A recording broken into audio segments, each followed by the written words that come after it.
Hi, I'm Greg Farrar. It is June 17th, 2020, and this is my COVID-19 data trend analysis.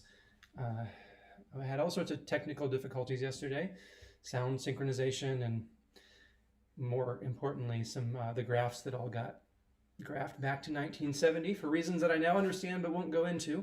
That should be fixed today, but I'm a full minute late because I had yet another technical problem. Anyway, let's get into it. I'll be doing the countries of the world, followed by the states of California. Okay, see, I'm drinking my first energy drink ever, which someone left in my refrigerator, don't ask how, and this could be an interesting ride. The states of the United States and the counties of California. All right, here we go. Hopefully you can see my screen. That was the initial glitch, was that my screen was just black on the live stream for some reason, even though it was perfectly not black on my own screen. But I think I've resolved that. I believe I see everything going just fine here. I see my own video, I see it's broadcasting. All right, enough about technical stuff. Let's talk about countries. Well, the United States, as always, leading in total cases, followed by Brazil. As we've seen, Brazil is flattening out, so that's nice. The United States, well, let's just move on to the graphs I think show this better. This graph, the total cases by day, really does show that the United States it did peak, it has been dropping. It is very slightly rising again, but not that much. A lot of my focus in the past week, or some of my focus in the past week, has been pushing back against these things that you see in the news that just make it sound like something terrible is happening to the United States, something different from what was happening a month ago. I'm just going to pull up CNN here to see if I can find. Yeah, all right. So, top story on CNN: 21 states report increasing COVID-19 cases. Now, they're never wrong when they say these things, but if you're looking for a counterpoint, I actually retweeted? No, it was, I posted on Facebook this editorial in the Wall Street Journal by Mike Pence, actually. And now Mike Pence, of course, wants to make things sound good for his administration. But at the same time, what he says take it with a grain of salt. But the numbers he provides in that Wall Street Journal editorial are correct, and they really do point to this. There's not going to be a second wave. This is what he says. Now, that's too strong a statement. I don't know if there's going to be a second wave, and really neither does Mike Pence. But what is true is the second wave, if it's happening now, is nothing nearly as bad as the first wave. And we can see that in this graph. Here's the United States. It was much higher, above 30,000. It's one of the numbers that he actually cites in his editorial. And now it's down in some recent days, under 20,000. The very most recent day is a little higher, but that's just pretty much noise. It's hovering around this 22,000 mark. So the United States is much better off now in total cases than it was a month ago. It's at least a third, dropped by a third. Not by a third. Well, yeah, it maybe is almost a third. It was almost 30,000, probably higher, and it's around 20,000. So yes, it's dropped by a third. I wish I had my deaths reports here. I think I'll restore them. I used to show deaths, and then I just felt like I was saying the same thing every time doing the cases and then the deaths. But the deaths difference is astonishing. I don't quite remember what it is, but in the United States there was something like, no, I'm not going to look it up. Something like 5,000 became 1,000. It's a drop not of a third, but of 4 times or 5 times. And now we have this new drug, which actually seems to work and actually seems to treat the worst cases so that they don't die and they recover. And so the deaths will drop even further. So if you look at the stories that I see on CNN or Reuters or Fox, those are my mainstream media sources. I try to consume them about equally so as to get a spectrum of opinion. If you look at the top stories there, they tend to be I would say alarmist, and especially I think CNN is alarmist, and Reuters as well, alarmist. Fox, not so much, and we don't need to go into why that is, but I'll say very briefly, Fox does tend to like to promote the administration a little bit, and so it likes to at least follow the administration's talking points, guidance to a greater degree than CNN does, and so it will tend to mark the administration as no problem if Mike Pence does, whereas if the opponents of the administration think that would like to make the administration look bad, they will certainly point to things like this graph. United States, worst in the world in total cases. It's true, it is.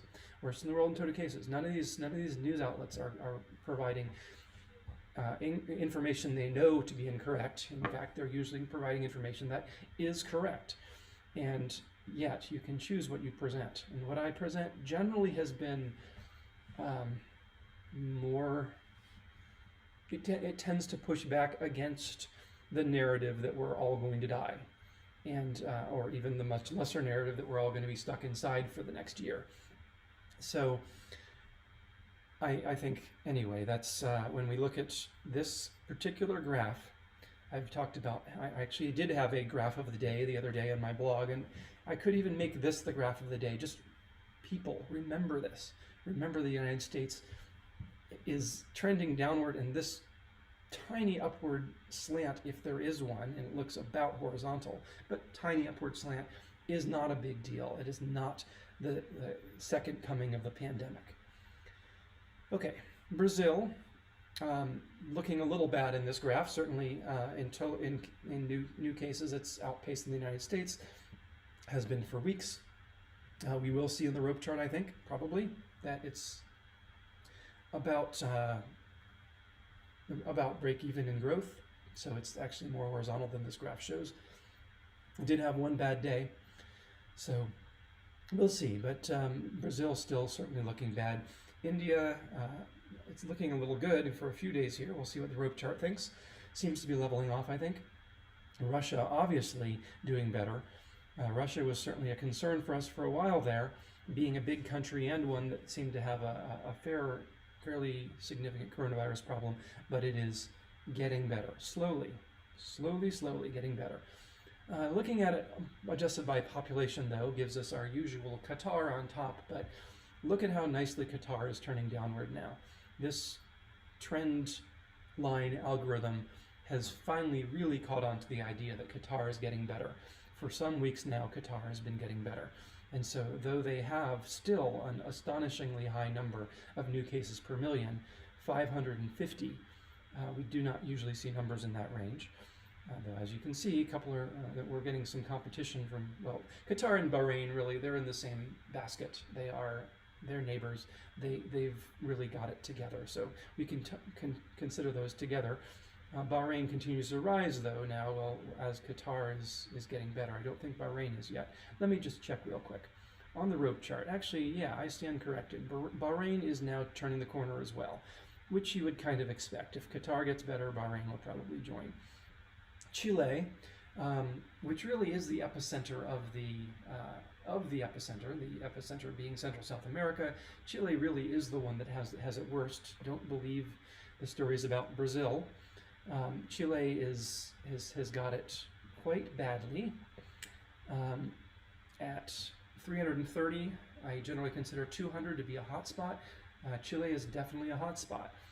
But on the bright side, look at our rope chart. Their growth rate is dropping. They used to be growing at a very high 8% a day, now almost down to 1%. So it seems from this graph likely that they will cross zero. Maybe they're bending a little bit more towards horizontal, but they could very well cross zero in a matter of a few weeks or even days. Oman, looking pretty bad. Oman, a hot spot. Looking at its growth rate, though, it also descending, getting better. This is the graph that very few of the media sources actually provide. I think Our World in Data provides almost exactly this graph, or at least they did. But this graph, to me, if you look at this, it looks bad, and it is bad. But as long as if the line here, if the growth rate is trending downwards, it's heading towards recovery.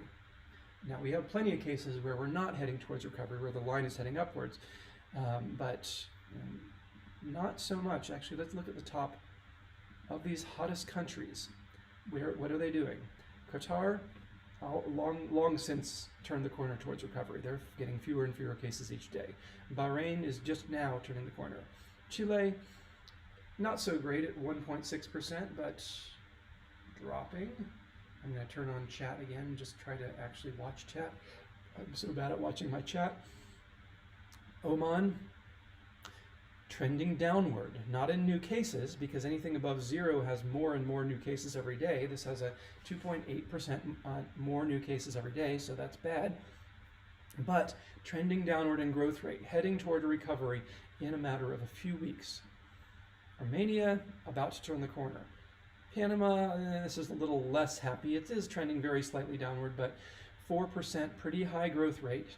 Definitely not quite a hot spot. I'd call that 5%, but a very, very warm spot, but still slightly trending downward. Peru already turned the corner. Kuwait, long since turned the corner. Brazil, turning the corner now, or just turned the corner yesterday. Okay, so it takes that long, that far down the list of hottest countries before we get to one that looks bad. Now this is what it looks. This is what should make news, in my opinion. Something like Saudi Arabia. Actually, I don't think this should make news either, frankly. Well, maybe. Saudi Arabia is warm. It's more than 100 daily cases per million. That makes it. That's quite a lot of cases. It's a warm spot. But the problem, the real problem, is not only is it warm, but it's also growing in 7% per day, and it's accelerating in growth, angled upwards. So there's Saudi Arabia. That's the only really troublesome spot in the world among these top 25, among the warmest countries in daily cases per million. Now Sweden, similarly, that trajectory upwards. Very interesting that Sweden is doing so poorly while it's surrounded by other countries that don't even make the cut of being the top 25. And then there are others. If we put the whole list back, there are actually quite a lot of countries, several countries, that are angled upwards, but not a majority. And so when we look at the top 25 countries in daily cases per million, I'd say there are three things here notable on the rope chart. One is most of them are still growing. Most of them are above 0, so that's unfortunate. But maybe there are only two things. Most of them, the vast majority of them, are trending downwards in growth. Some of them are already shrinking daily, but those that aren't shrinking daily are heading toward shrinking daily. This one, just to pick one at random. Azerbaijan, not super hot anyway, but its line here is trending downward along with many of these other lines towards 0. If these trends all continue, what is this? 80% of these countries probably will recover in a matter of weeks. So the real trouble spots then are ones that aren't doing that, and those are Honduras, Saudi Arabia, Moldova, and then a few other ones, but those are the really dominant ones, the ones that are hot spots and accelerating. Those are the only hot spots accelerating in the top 25. Macedonia is also a hot spot, but is decelerating as its trend line heads downward. So this is a pretty happy graph, really, given this, relatively, given the circumstances. We're seeing what we'd like to see, all these below 0, but if we can't have that, if we're still seeing growth, at least it's not, I wouldn't call it epidemic growth, if they're growing but their growth rate is shrinking. That is a trajectory toward recovery, and almost all the countries in this top 25 have that. If we look at all the countries, which is a crazy graph, we can just get sort of a wide view and say, all right, about maybe half of them, maybe a little more than half, are still growing. There are a fair number that are growing in a very epidemic way, but mostly those are small ones, and they're not hot, or they'd be on our other list. Mozambique, Ireland, interestingly. Jordan. I'm not going to go through all of them, but there are quite a lot, but I think roughly, I'd say, just eyeballing it, there are less than half that are shrinking right now. Most countries are growing, so that's not good. And we don't see as clearly here, or maybe we just can't see because of the busyness of this graph, whether most countries are shrinking in daily cases, whether their growth, that is, their growth rate is shrinking. A lot of them are, like you certainly Nepal here, you can see is trending downward, and there are a whole bunch of them that are trending downward. But I can't really tell, just eyeballing it, how many are. Maybe half are down and half are up, something like that. Just for fun, the very best in the world right now is Chad. The very worst is Croatia. But this has every country in it, so it really is more just a way to get a big picture. The really big picture, though, so we see here, some seem to be above, some seem to be below, but this isn't adjusting by population. So if all the tiny countries somehow were growing and all the big countries were shrinking, we'd have a situation where this graph might look very bad, while the world as a whole looked very good, because the big countries contribute a lot more. Is that true? Well, not really. When we look at the world as a whole, we do see that it's only growing at 1%, but it is growing. The world as a whole is still growing in daily cases. That's not good. It is trending slightly downward, so it was a little higher, and now it's at 1%, trending downward. But it's going to take it a while. If this is its angle, this is its slope, it's going to take a while to hit zero. So the world is still growing, but certainly not in a really epidemic mode. Again, epidemic, full-on epidemic would be if the world were growing by, let's say, 5%, and if the angle were upwards of this, if its growth rate was also increasing. It would be sufficient, to create an epidemic if it were growing at 5% and its growth rate were stable, 5% a day. That would be bad. So that's, I guess, still an epidemic. But when I see things headed downward like this, I start to say it's going at least in a good direction, at least once you go down to the level of the angle of the rope chart. So the world is looking so-so, as it has for weeks and weeks. It did get a little worse. It was a little better back in late April. Now it's maybe getting a little better again, but still not over it, not by any means. I'm going to skip testing today. Testing, I keep saying, is doing fine. Going to the states of the United States. Okay, good. This is where things went severely south in yesterday's podcast, where I went to the states and suddenly, instead of going back to March 15th of 2020, it was going back to January 1st of 1970, which any computer programmer will recognize why that would happen. But I eventually figured out that really these lines, these trend lines, which were also missing, all got crammed far to the left. So if I'd known that, they were all back in 1970. I think due to a bug in the plotting library, but maybe due to a bug in my code. If I'd known that, I actually could have done the thing yesterday by just showing the trend lines. I have an intern now, and my intern was saying, these plots are really kind of busy. This one's actually fine, but like this, couldn't we just show the plot lines and not show all the dots? And I say, well, we could, but those dots I'm often pointing at specific dots. For instance, but yesterday I could have done just the trend lines, but I didn't, and here we are today. So the dots are useful in one way, in that they give us this sense of which way the trend line is being pulled. So New York, of course, in total cases, way more than everyone else, but its dots are below the trend line, which means the trend line is slow to catch up to new trends. It means that there's actually a slowing process happening here, and it's flattening out, and the trend line hasn't quite caught it. The only states on this graph that don't show that kind of slowing, the only states that obviously do that, show that, among the really big obvious ones that stand out from the group, the only bad ones are California and Texas. California and Texas are pretty problematic on this graph, because they show some sort of a growth, because they're pulling their trend lines upwards. There are other ones. I'm sure if we went to the bottom, we'd probably find other ones doing that. Probably. Just for kicks, let's see what other states. It's going to take a little bit of time, but hey. New York is good. New Jersey is shrinking. California is growing, as we mentioned. Illinois is really doing nicely, shrinking. Massachusetts shrinking. Texas growing, as we mentioned.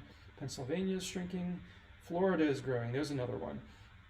It wasn't really obvious because it didn't have as many cases as the other ones. Michigan's shrinking, I think. Michigan's about on its line. There's an interesting gap there in Michigan. Probably they changed their reporting somehow and said we're going to count presumed cases or something. Virginia is shrinking. Louisiana slightly growing. North Carolina looking kind of bad. As we've seen, that's one of the cluster of about 6. There are 6 states that really stand out right now. Ohio is shrinking. Who knows what's happened with Indiana? They're not reporting for somehow. What's up with Indiana? I don't know. I don't have good data for Indiana. Arizona, there's another. Arizona is probably the poster child for the second wave apocalypse that you'll read about in the news, and with some cause. There really is kind of a second wave apocalypse happening in Arizona right now. But there are mitigating factors which we'll talk about. Tennessee growing slightly. Minnesota's looking good. Colorado's looking good, which is nice because it wasn't. Washington is growing a little, maybe. Interesting, because Washington really had it. They had it licked. It seemed like. Alabama is also part of the second wave apocalypse. Iowa and Wisconsin are doing fine. Let's move on to the. So there are just a few. There's a crew of 6 states that stand out now.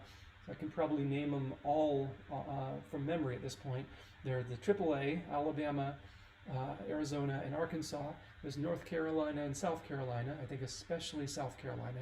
There's Utah, maybe some others. And you can see these also showing up at the top of this list here in daily cases per million. They're not anywhere near the top. And let's just take a moment to recognize New York. There's New York, total cases. I usually don't talk about total cases because I think daily cases per million is more relevant. At least it answers different questions. It answers how safe it is to live in a particular state, for instance. But if we look at something like Alabama, yes, Alabama is a hot spot now, or at least it's got it kind of bad, or Arizona. But I just want to get a little bit of perspective here. Arizona, which is dominating the news recently, is growing fast. But look how far it would have to go for it to match New York. New York in total cases. New York, much bigger population, so Arizona is never going to catch it. But just in terms of the message of what the total cases are in the entire United States, Arizona it's nothing. It's what is it? 40,000, which it's a tenth of what New York ever contributed. So in total numbers, New York is the only game in town. Now that New York has recovered so thoroughly,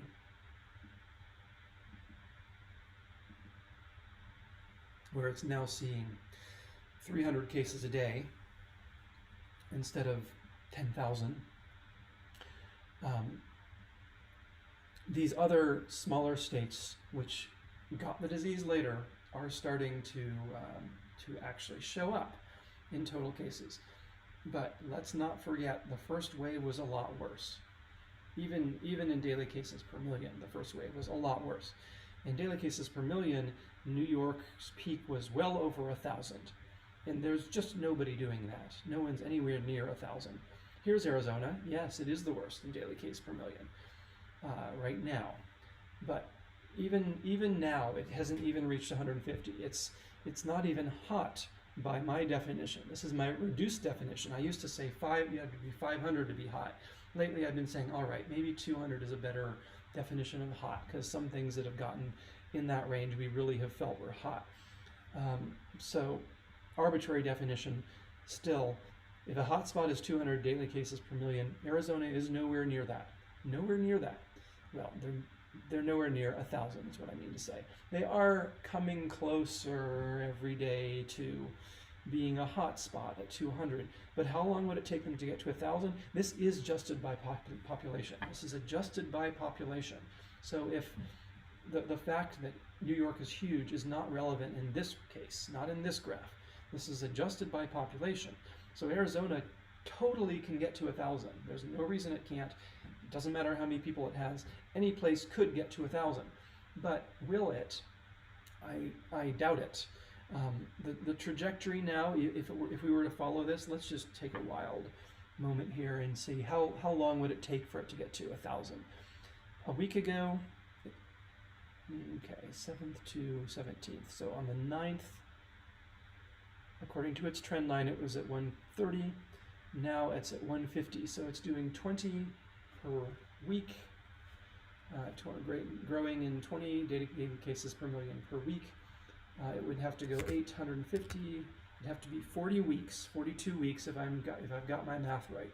It would take 40 weeks for Arizona to hit 1,000 at this rate, and that would even that wouldn't match New York. New York was at 1,400 or something. So Arizona is far from being anything as bad as what we've seen in the first wave. Same with Arkansas. They're the worst we got now, so if you got to talk about news, sure, we'll talk about Arizona. But just in context, let's keep some perspective here. When Mike Pence says, I keep quoting Mike Pence, those who know me would know that I'm not one who often quotes Mike Pence, but I like what he said in that editorial. And when he said there will be no second wave, that's not quite true. But the way that I've been talking about waves is they don't recur in China or in New York. China has 50 or 100 new cases. They're not going to get to 100 daily cases per million. I'm predicting that right now. I can't prove it. The data doesn't necessarily show that, but we do not see a place that's had it, generally had it bad and recovered, then get it bad again. There's an immune system that happens at the state country level. New York is now immune to the coronavirus as a state, not because its people are immune, but because it ramped up this incredible immune response in the form of hospitals, new hospitals, and hospital ships, and testing, extraordinary testing, and all the shelter in place and masks, and all that was the immune response of the state. And now when coronavirus comes back, if it does, they're going to beat that thing into the ground in a matter of a week. So I think that's going to happen in China. They're doing the same thing. They're just not having it. They're not going to let coronavirus come back, and they're going to take extraordinary measures if they start to see things rising. Now, Arizona has never had it, and maybe hoped they never would, and it was plausible they never would.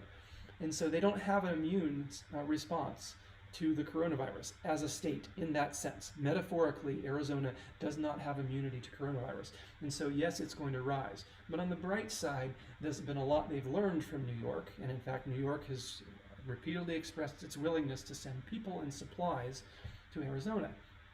And we have this new drug that seems to save a third of the lives, I think.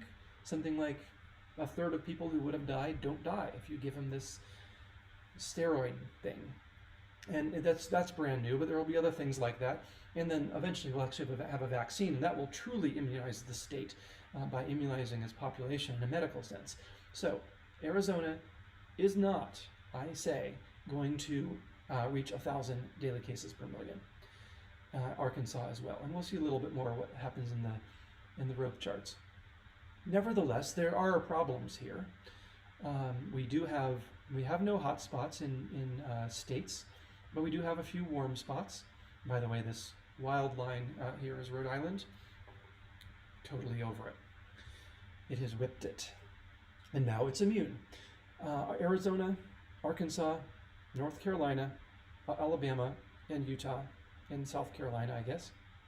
Maryland is very much recovering. Those are the 6 or so. I think there's one other that isn't showing up. Let me think about that. There are the 3 A's. There's North Carolina, Utah, South Carolina. Yeah, I guess that maybe is the whole group. I wanted to say someone else. Maybe Mississippi is starting to be interesting. No, Mississippi has had some wild days here, some hot days, but recently not so much. And these zeros here suggest that those hot days are just because they reported 2 days in a single day. So really, it's just those 6. Let's look at them again. This is the news right now in the United States. The news is Arizona. Well, the first news is we've recovered in a whole lot of places, a whole lot of big places. But the hot places: Arizona, Alabama, the Carolinas. So the 3 A's, the Carolinas, and Utah. those are the places that are looking worst right now. They're hot or close to it, I mean warm or close to it, not hot, they're not at the 200 line, they're warm, warm and a half, and they are rising or have been rising at least. We'll see on the rope chart, are they still rising, and is their growth rate rising? I'm also going to put, the other news is in Texas and California. Let's look at those two, Texas and California. Texas and California, also still moving in lockstep, are not yet warm. They don't have a lot of cases, but they are showing this troubling trend of being maybe sort of the wave after this wave. California has been very slow to ramp up, but California is not looking great. California and Texas with 70 or 80 daily cases per million. That's not a big number. Remember, New York was 1,400. It takes 200. Quite a number of states have reached 200 at times, but none of them have stayed there. And so at this point, the worst we got is 150 here with Arizona. So California and Texas, if we've been going through waves, where the first wave was New York, New Jersey, the second was maybe Rhode Island, Michigan, Illinois, Louisiana, that was the second wave. And the third wave is now these 6 states. Then maybe Texas and California will be a fourth wave that may get to this realm if we give them a few weeks. But right now they're not there yet. They're not seriously big or seriously growing. But they are growing, and they're not tiny either in their cases. Let's look at our gang of 6. The 3 A's, South Carolina, North Carolina, and Utah. Now, this is starting to look a little different than what we've seen in recent days. And this is, I'm not sure how to say this. I believe that these two, I think, yes, last time we had one of them doing this, splitting off from the crowd. These two is the beginning of this whole cluster turning horizontal.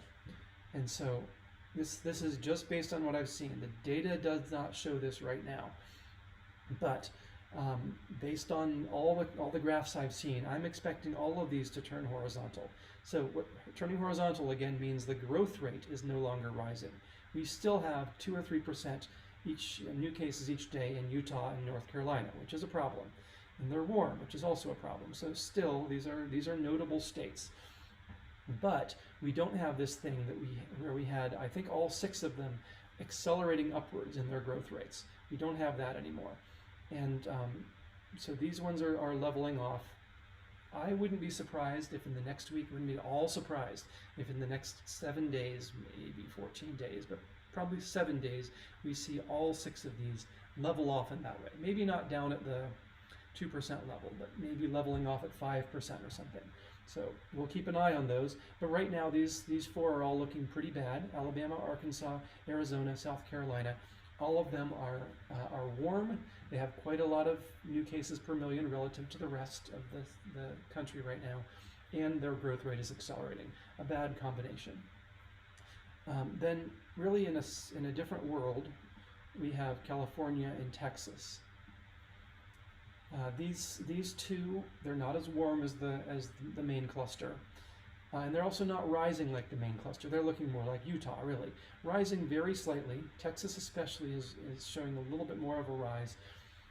3% daily new cases means that Texas continues to grow in daily new cases, which is a problem. And it's accelerating, which is also a problem, but at least the acceleration is pretty slow. It's taken it from 1% to 3% has taken it. These weeks, these are double 2-week intervals, something like 6 weeks to get from 1% to 3%. But still, it needs to flatten this out before we can say that it's even stopped being epidemic. This is epidemic by my definition. Epidemic growth is where we have not just new cases every day, but a growth of new cases, a growth of the growth rate of new cases. Yeah, so a growth of new cases means this is above 0, so Texas has more and more cases every day, and the fact that it's angled upwards like this means that that number, that 2.9% growth rate itself is growing every day. So tomorrow it may have a 3% growth rate, next day a 3.1% growth rate. As long as we're seeing that, where the growth rate is growing and the state is warm especially, well, it doesn't matter whether it's warm to say it's epidemic growth. To say whether it's really a problem, I'd say it's got to be at least warm before you point to this and say, this is a real problem. We have a warm spot, and it has epidemic growth, and that is what we have in our cluster of 6, or at least 4 of them. 2 of them now are still warm spots, but no longer epidemic. All right. Yeah, all right, I'm going to move on from that. I guess I will say the headlines, I do watch the news on COVID-19 closely, especially the headlines. I want to see what the takeaway from the average news reader or reader. I always ignore the things that are videos.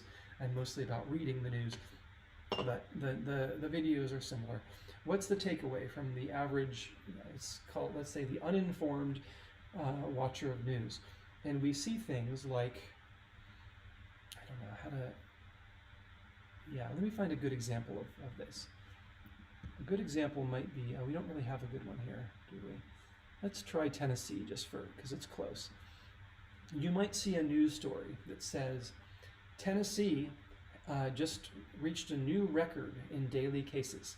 It had more daily cases today than it ever has had.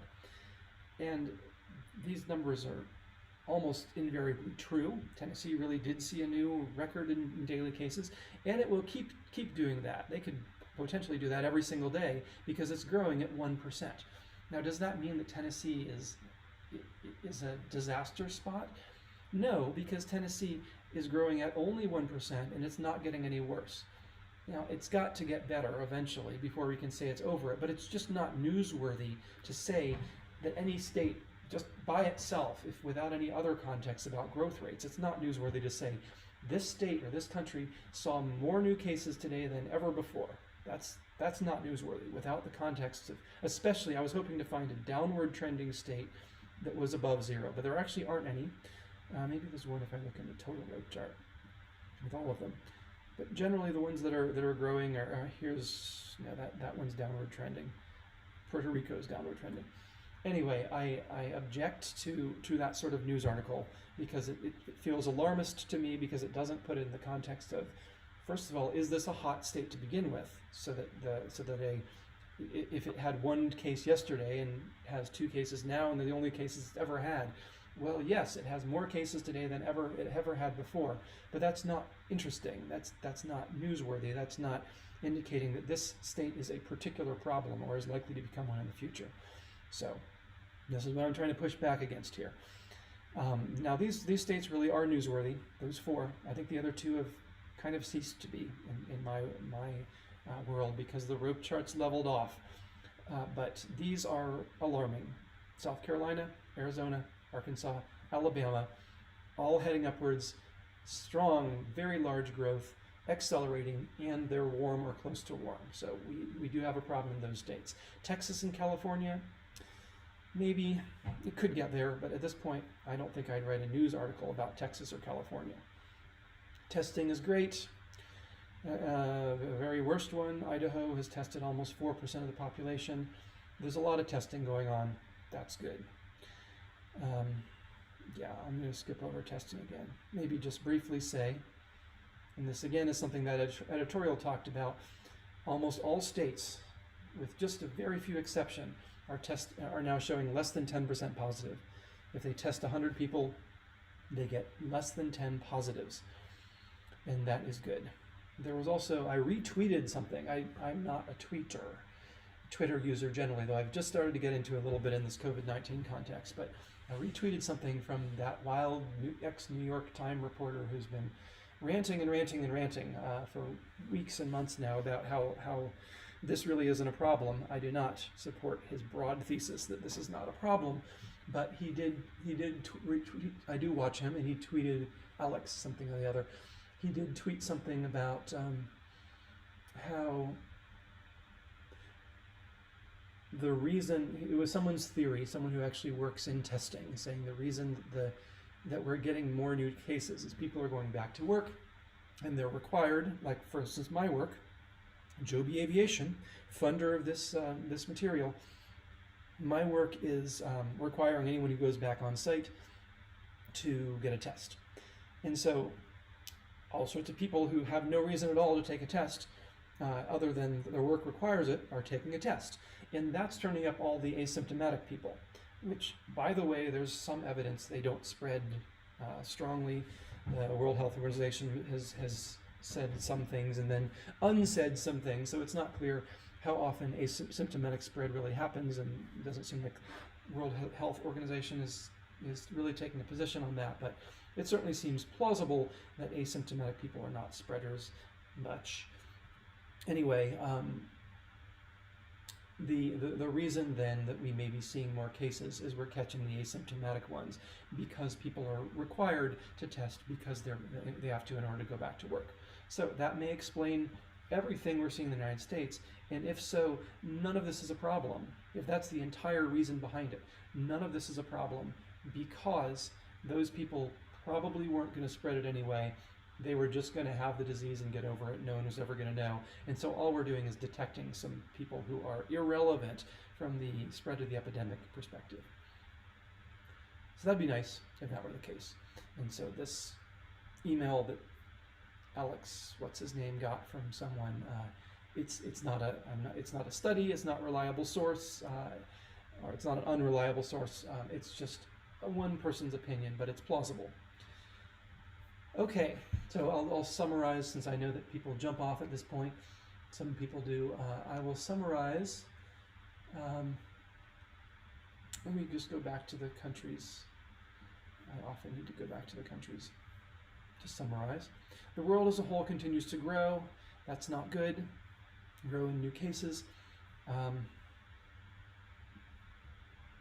lot of countries growing, more growing than shrinking, but this sense that there's a lot of downward angling among these very high, or the relatively high growth rates, indicating they may be heading towards recovery. So the world is not in a great place, but it seems probably to be heading to a better place. And at the state level, within the United States, we have this cluster, pretty problematic cluster for sure. But of the 6, 2 of them have peeled off in a direction that's at least neutral. 4 of them continue to be problematic, and a whole lot of states aren't problematic. Texas and California are watch spots. They're not a problem yet, but we're keeping an eye on Texas and California. So let's move on to California.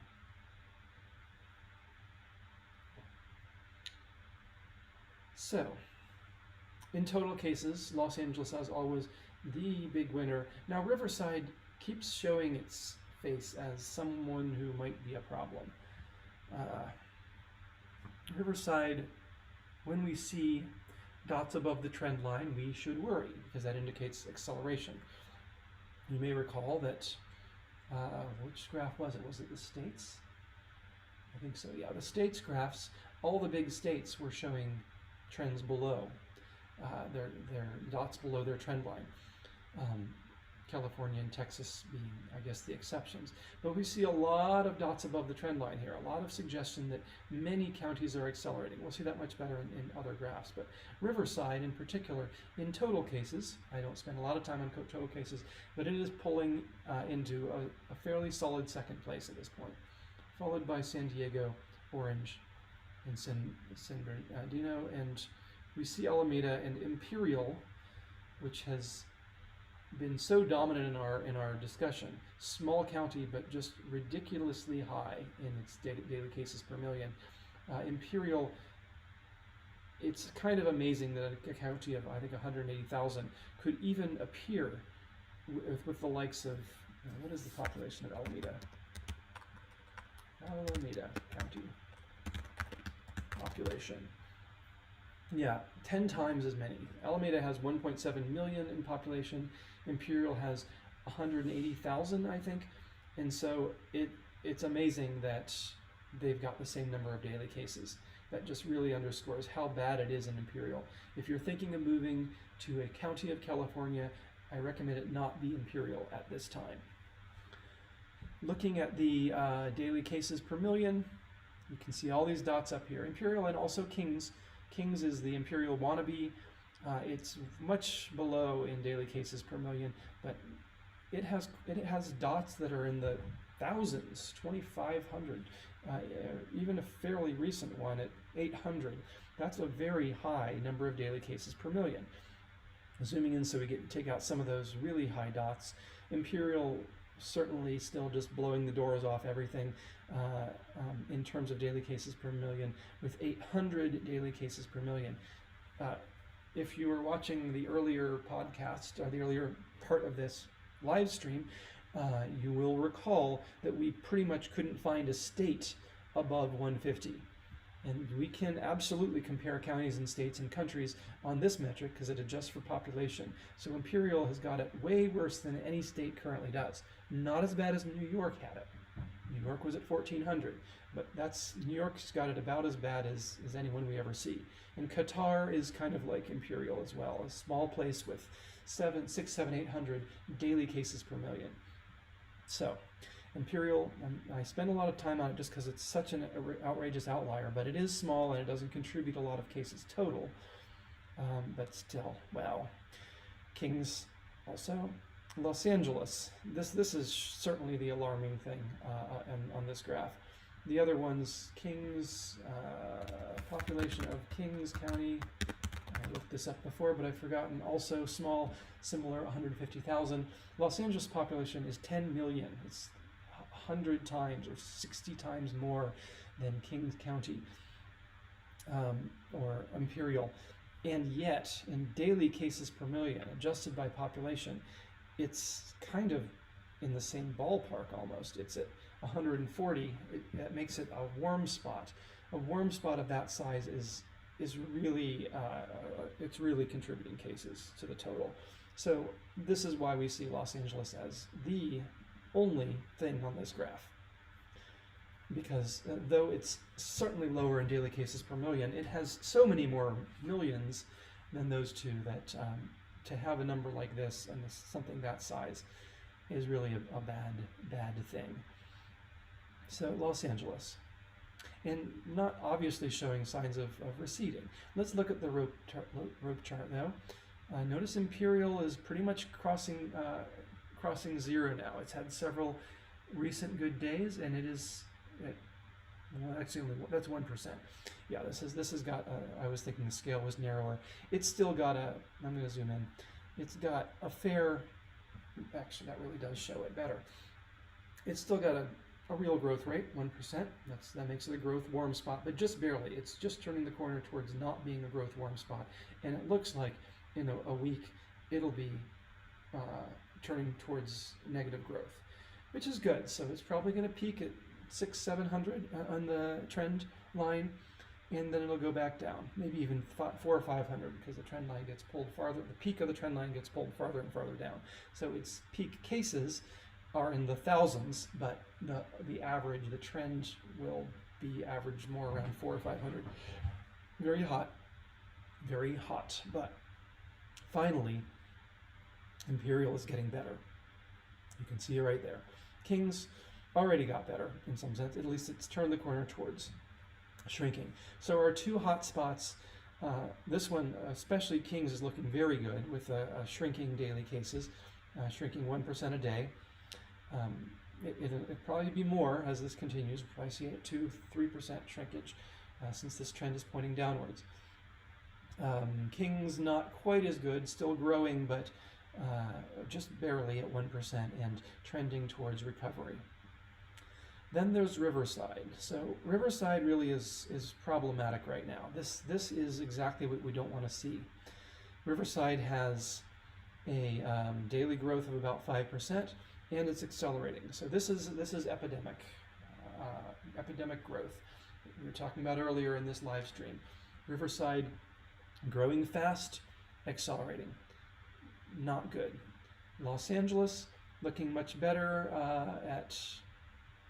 looks a little bit like Kings actually, 1% and dropping.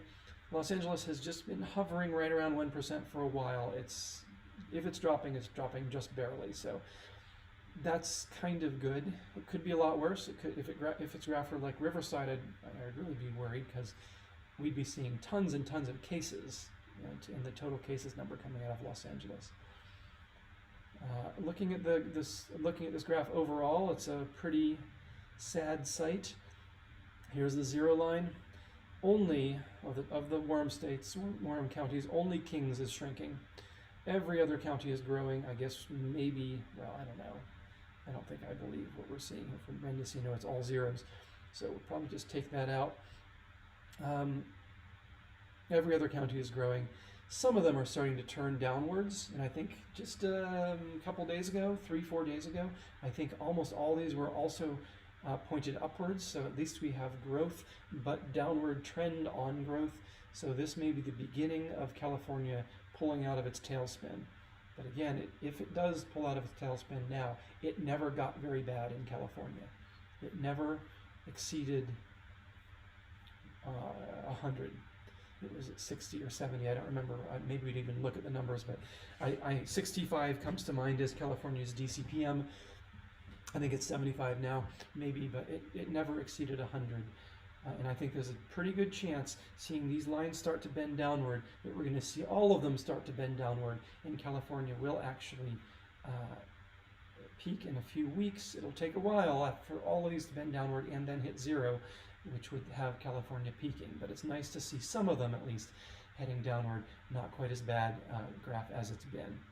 And for all the counties, not just the hot ones, it's similar. We have a few randomly Kings still, but San Mateo, that's a significant county, looking quite good. Not hot, not in the top 25 warm, so we haven't seen it in these recent graphs. But here again, we see a lot of upwards, a lot of growth. First of all, a lot of counties growing, a lot of them are heading upwards, but just a few seem to be heading downwards now. And we'll keep an eye on whether we get more and more into our downward list. I'm out of time, or I'd actually focus in on which particular ones are downward. But for instance, Marin is trending downward. Yeah. Okay, and I'm going to skip the testing again. Testing is doing fine. We could always have more testing, but testing is doing fine. And so California still looking bad in the sense that all its counties mostly are growing, many of them are accelerating, but still hasn't gotten to the point in daily cases per million that I'd say it's even really newsworthy. And you'll notice that California doesn't actually make the news typically around coronavirus. I hope it's because there's some sense that, first of all, its growth rate isn't very high, and its total cases per million aren't very high. Even though the total cases are fairly high, it's because California is so big. So just the beginning of a hint that California may be turning towards recovery, but we're going to have to watch a lot more.